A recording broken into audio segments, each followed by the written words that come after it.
Bueno, pues ahora vamos a variar el tono musical, Yerey, vamos a marcharnos quizá a la historia a otros confines de otras dimensiones, porque Santiago Camacho dejó caer aquí la posibilidad, la pista de que hay casos asombrosos de mujeres que por las dificultades, por lo que entraña y sobre todo entrañaba ser mujer, tuvieron que pasar toda su vida o gran parte de su vida, bueno, pues vestidas, comportándose, transformadas, en algunos casos podría decirse que casi travestidas como hombres. Pero hay casos que nos van a sorprender. Es un archivo de la historia, es viajar en el tiempo. Santi, y luego además Carmen nos va a contar una de sus mujeres con misterio, que ya veréis, porque es el ejemplo vivo de esas transformaciones obligadas por el entorno. Santi, ¿por dónde comenzamos? Pues hay un puñado de casos realmente interesantes. Yo creo que el que me hizo interesarme por este tema fue el caso del general Tito Aníbal da Paisao Gómez. El general Tito, como le conocía a todo el mundo, era un personaje sumamente respetado en Lisboa, con sus gafas de concha, su uniforme impecable, sus medallas, su sable cuando se vestía de gala, su pistola al cinto. Era un tipo intachable, un hombre de reputación tremenda. De hecho, gracias a esa reputación, a esas medallas que había ganado como veterano en la guerra de Angola, se hizo un hueco en el mundo de los negocios lisboeta. Era un consumado inversor que pedía dinero prestado a entidades financieras y a inversionistas privados, lo invertía en el extranjero y luego lo devolvía con intereses, sacando una sustanciosa ganancia en el interín. El problema fue cuando en 1993 surge el escándalo y se descubre que el general Tito Aníbal da Paisao Gómez, condecorado veterano de la guerra de Angola, es realmente María Teresiña Gómez. María Teresiña nació en 1933 en la isla de Madeira y a los 16 años, en 1949, desaparece de allí y se le pierde por completo la pista. Dicen los viejos del lugar que tuvo un tremendo desengaño amoroso y que abandonó la isla y nunca más se volvió a saber de ella. Hasta que en 1974, en los carnavales, aparece el personaje en Lisboa del general Tito. En el juicio ella dijo que, sin dar muchos detalles, para los carnavales de aquel año 74 se mandó confeccionar un uniforme de general y la verdad es que le quedó tan bien y le sentaba tan bien aquella identidad que decidió adaptarla como suya. Es más, esa misma noche conoció a la que sería su esposa durante 15 años, Joaquina Costa. Joaquina Costa también declaró en el juicio y bajo juramento dijo no conocer para nada que su marido era realmente una mujer. Ellos dormían en habitaciones separadas. Parece ser que el general tenía una estricta moral católica y solo concebía el sexo para procrear, y ya estaban muy mayores el matrimonio para pensar en esas cosas, así que ella lo vio como absolutamente normal. Lo cierto es que durante un juicio que conmocionó por completo a la sociedad portuguesa, la gente que declaraba, y sobre todo declaraban en su inmensa mayoría a favor del general, ni aun sabiendo la verdadera identidad. Por cierto, el general se compareció ante el tribunal vestido de hombre, esta vez sin uniforme, pero sí con un elegante traje de chaqueta y sus eternas gafas de concha, pues le seguían llamando mi general, y desde luego todo el mundo coincidía que era un buen hombre, un tipo íntegro y un gran portugués.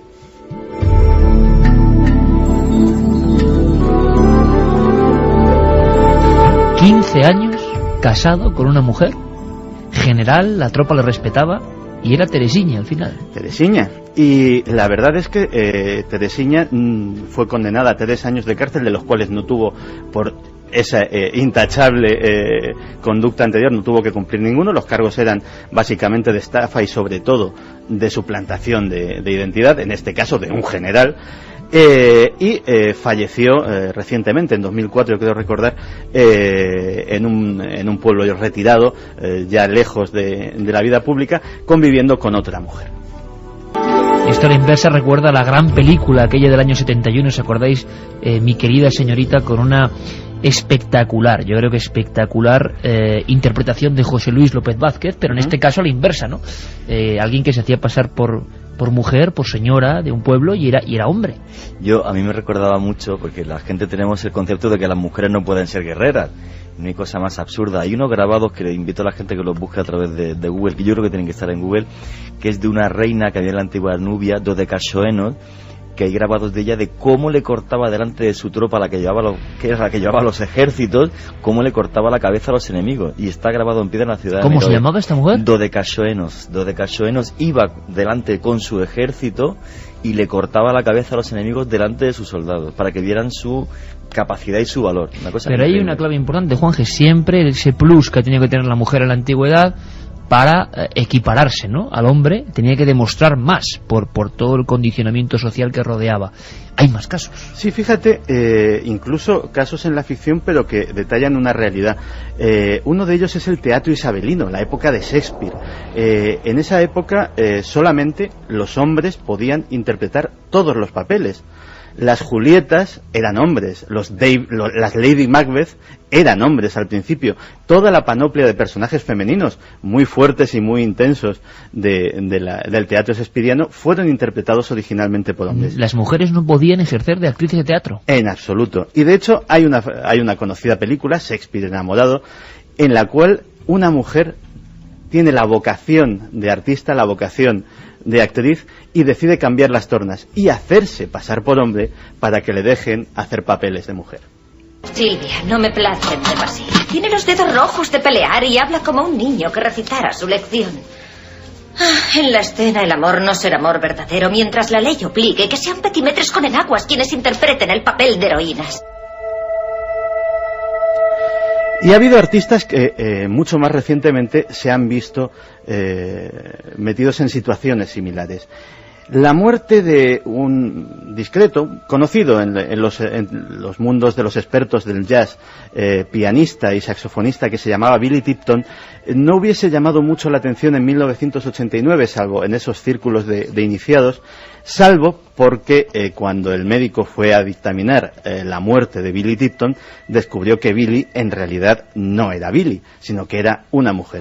Si antes te sorprendías porque el general había estado casado durante 15 años, Billy Tipton tuvo 4 mujeres, lo cual... Y tampoco ejercía el... No, esto ya requiere más explicación. Billy Tipton, que se llamaba en realidad Dorothy Lucille Tipton, nació en Oklahoma en 1914 y desde muy temprana edad sintió la llamada de la música. Aprendió a tocar el saxofón, aprendió a tocar el piano y lo hacía con bastante habilidad. El problema es que en aquella época su horizonte laboral o su horizonte artístico se circunscribía a lo que se llamaba las orquestas de señoritas. Y las orquestas de señoritas eran más una atracción de vodevil que algo puramente musical. Y Dorothy lo que tenía era el ansia de codearse con los grandes del jazz. ¿Qué hizo? Pues vestirse de hombre y empezar a frecuentar los clubes de jazz, empezar a demostrar allí sus habilidades y forjarse una reputación. Tocó con Duke Ellington, tocó con algunos de los mejores y llegó a tener el Billy Tipton Trio, que fue el grupo musical en el que estuvo hasta su muerte y que ella misma en este caso, dirigía. En cuanto a lo de las mujeres, pues efectivamente cuando surgió todo el escándalo, todo el mundo recordaba que había tenido 4 parejas estables, algunas durante bastante tiempo. La última de ellas fue la única que reconoció que no sabía absolutamente nada. Era un amor platónico. Tipton en aquella época ya era muy mayor y aducía problemas de salud que le impedían tener a cabo unas relaciones sexuales normales y si bien dormían en la misma cama, nunca tuvieron contacto.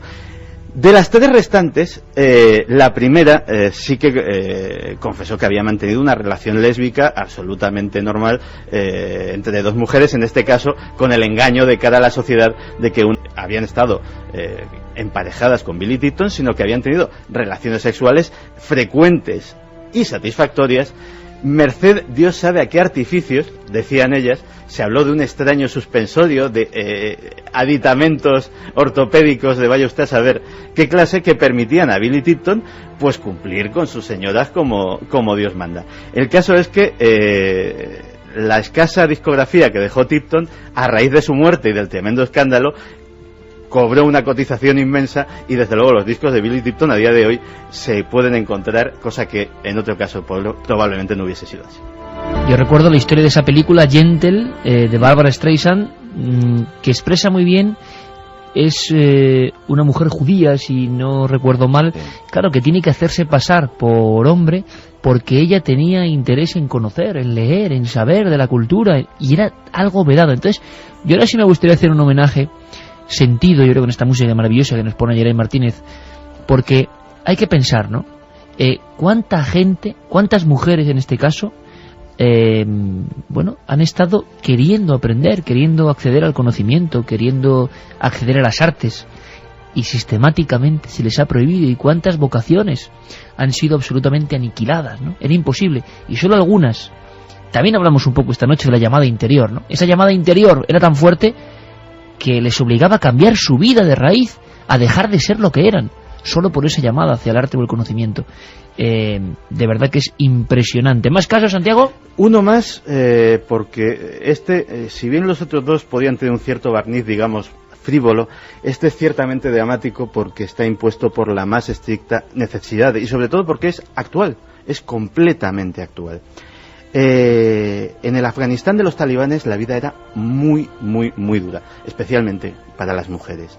Imaginemos lo que sería de una joven, Nadia Gulan, de 21 años, que en un momento dado pierde la protección de su familia, se queda absolutamente sola en el mundo y se queda desamparada en un mundo en el que ser mujer ya de por sí es difícil, ser mujer sola puede ser un estigma, y toma una decisión valiente.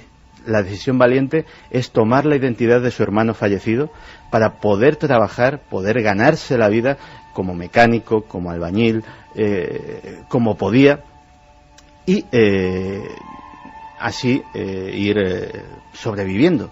El problema es que estalla la guerra, la invasión americana, los atentados integristas. Una cosa, Santi, damos por supuesto que todas estas mujeres que se hacen pasar por hombres se acicalan de forma distinta. Imagino que tienen que disimular sus formas femeninas, se cortan el pelo, imagino, y se convierten en hombres, pero con una labor milimétrica, ¿no? Sí, posiblemente el caso de Billy Tipton y del general, sí he visto fotos y realmente la transformación es increíble. ¿Ves un hombre?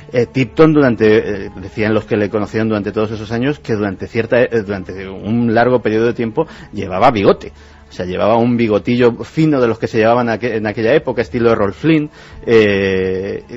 y nadie se lo cuestionaba. De hecho, por ejemplo, el caso de Tipton, moviéndose en el club, en el mundo algo sórdido a veces de los clubes de jazz de aquella época, pues por ejemplo había frecuentemente peleas. Él las eludía diciendo que como era pianista tenía que cuidarse las manos, pero después de la pelea no dudaba en hacer todo tipo de comentarios masculinos, groseros, insultantes y a veces hasta homófobos, para integrarse en aquel mundo. Con lo cual estamos hablando de que en muchas ocasiones ha tenido que haber una transformación completa de personalidad. Y en el caso de Nadia la cosa iba bien, o hubiese ido bien, hasta que ese clima de violencia hizo que fuera víctima de un atentado, de una bomba, de las muchas que estallan en el Afganistán actual, pues le estalló cerca y le desfiguró la cara.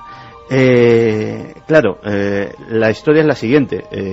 Nadia afortunadamente ha terminado en España, porque si hubiese sido tratada en Afganistán, lógicamente su identidad hubiese quedado al descubierto, y sobre todo los talibanes, todavía presentes de una forma clandestina, de una forma subterránea, pero ahí están, podían haber tomado represalias contra ella. Entonces terminó, lo último que sabemos es que una ONG de Mallorca, la Fundación de Cirujanos Plásticos Mundi, se hizo cargo de ella, y por lo menos esta historia pues ha acabado bien. Vaya historia, ¿eh? La bomba casi descubre su secreto, un secreto que mantuvo para poder vivir con dignidad en mitad del infierno prácticamente. Carmen trae un caso. Sabéis que de vez en cuando nos obsequia con algunas mujeres con misterio. Qué mejor entorno, y a veces también qué casualidad, porque el asunto de esta mujer que nos trae ahora, pues lo teníamos pensado antes de que Santi comentase lo de estos cambios de sexo, de alguna forma, por llamarlo así, ¿no? Y de personalidad y de apariencia para vivir en otro mundo. Bueno, Carmen, todo tuyo es este caso que mucha gente no conocerá y que ante todo no es solo parte de la historia, sino también parte de esa otra historia, de esas cosas que habitualmente jamás se cuentan. Esta noche vamos a hablar de Catalina de Erauso, la monja alférez. Esta mujer nació en San Sebastián en 1585. A los 4 años, sus padres la internan junto a sus hermanas María Juana, Isabel y Jacinta en el convento de dominicas de la ciudad, donde pasará toda su niñez y parte de su adolescencia, siendo adoctrinada en la fe y también aprendiendo las labores propias de su sexo. Con 15 años, el 18 de marzo de 1600, tiene una grave disputa con otra religiosa, doña Catalina de Aliri, que la propina una sonora bofetada, tras lo cual la joven decide escaparse del convento.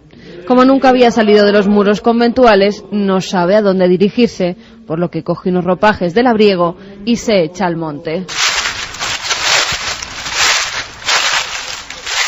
Allí se deshace del hábito y corta su pelo. Su físico ya era bastante varonil. Era muy alta, de rostro rudo, falta de hermosura, de voz ronca y profunda. Esto le ayuda a pasar desapercibida mientras viajaba recorriendo la geografía española. Incluso hay historiadores de la época que aseguraron que no tenía pechos porque desde muchacha se aplicó una serie de remedios para secarlos y dejar así llana esa zona. Utilizó diversos nombres masculinos y llevó a cabo todo tipo de oficios: paje, criado, labrador, en diversas localidades como Vitoria, Bilbao, Valladolid, Navarra, Sevilla y por fin Cádiz. Sanlúcar de Barrameda era su destino, ya que sabía que era el lugar desde donde los barcos partían hacia América.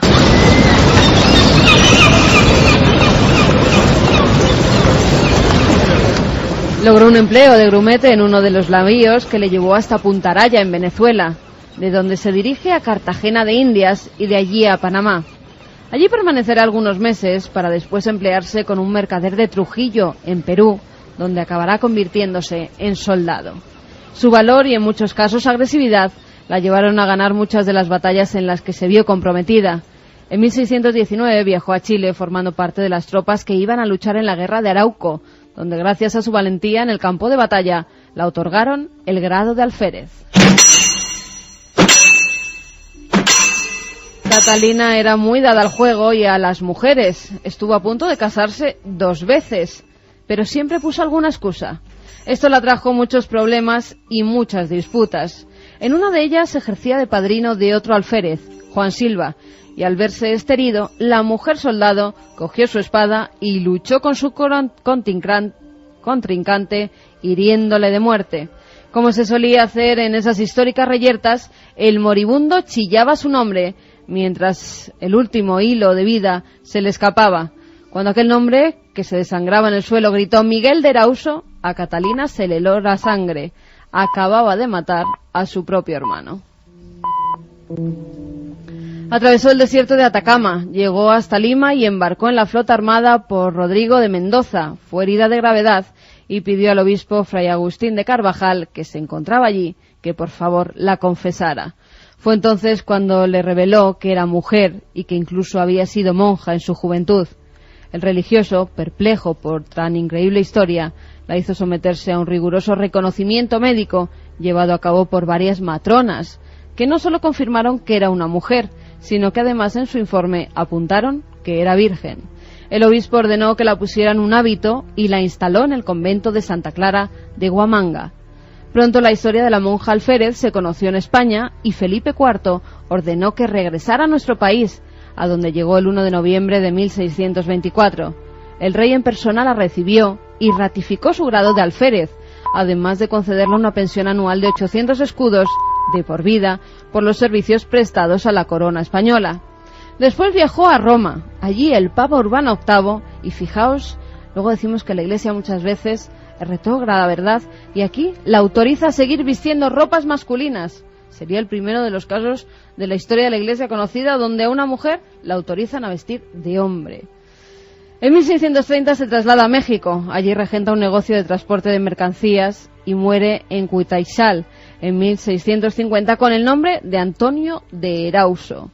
Pero no se sabe muy bien cómo falleció. Ahí está la leyenda de Catalina de Erauso, la monja alférez. Unos dicen que en un duelo, otros que asesinada o en un naufragio. Lo cierto es que nunca lo sabremos, ya que si conocemos parte de su vida y de su historia, es gracias a que ella misma dejó escrita su biografía.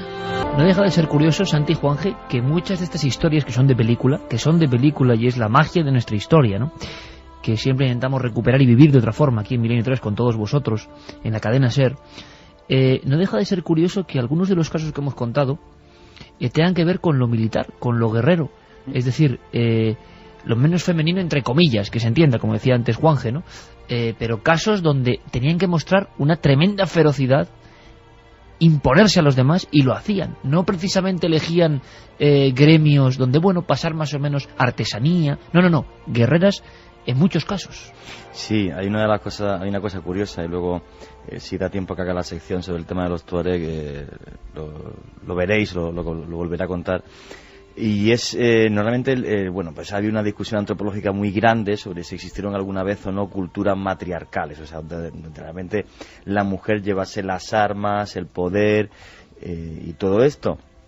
Y la verdad es que es un tema muy complejo, ¿no? Porque las mujeres desde hace muchos miles de años, el tener que dar a luz de forma constante, porque la mortalidad infantil era enorme, pues hacía que tuvieran una debilidad física normal, que no mental, no tiene absolutamente nada que ver. Siempre la historia está llena de mujeres inteligentes.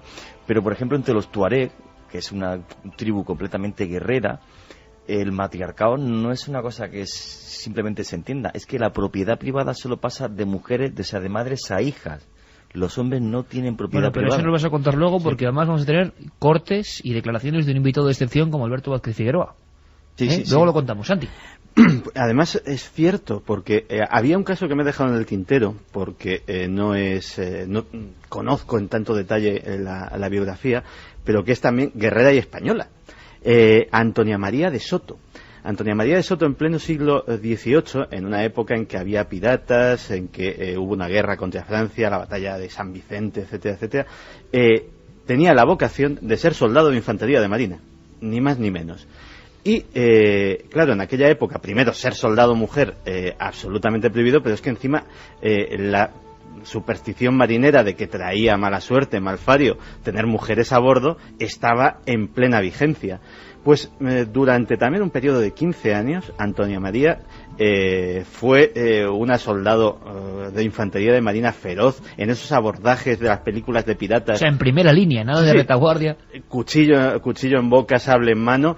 Y cuando tan buenos fueron sus informes que cuando se descubrió su identidad, el rey le permitió seguir usando uniforme, le dio un grado vitalicio de sargento primero y, y por supuesto el derecho a seguir llevando sus condecoraciones que se había ganado en el campo del honor. Que esto es bien curioso, porque no parecen cosas para aquellos tiempos y sin embargo ocurrieron. ¿Qué piensa la gente? De todas formas eran mujeres un tanto especiales. Yo creo que muchas de ellas la naturaleza se equivocó, porque si vemos alguno de los grabados que hicieron de Catalina de Erauso, realmente es que tiene el físico de un hombre y se comportaba claro, como pero un si hombre. ellos se creían hombres, o ellas se creían hombres desde el principio, claro, como decíamos, se habían tomado todas las medidas, algunas más o menos bárbaras, pues para mutilarse, entre comillas, los atributos de mujer, ¿no? Claro, y además otra cosa es que quisieran realmente ejercer ese oficio como mujeres, con lo cual hubieran tenido relaciones con hombres, pero en este caso tenían relaciones con mujeres, se comportaban totalmente como hombres, ¿no? Eran pues eso, personas equivocadas, en un cuerpo equivocado, mujeres que nacieron con otro sexo.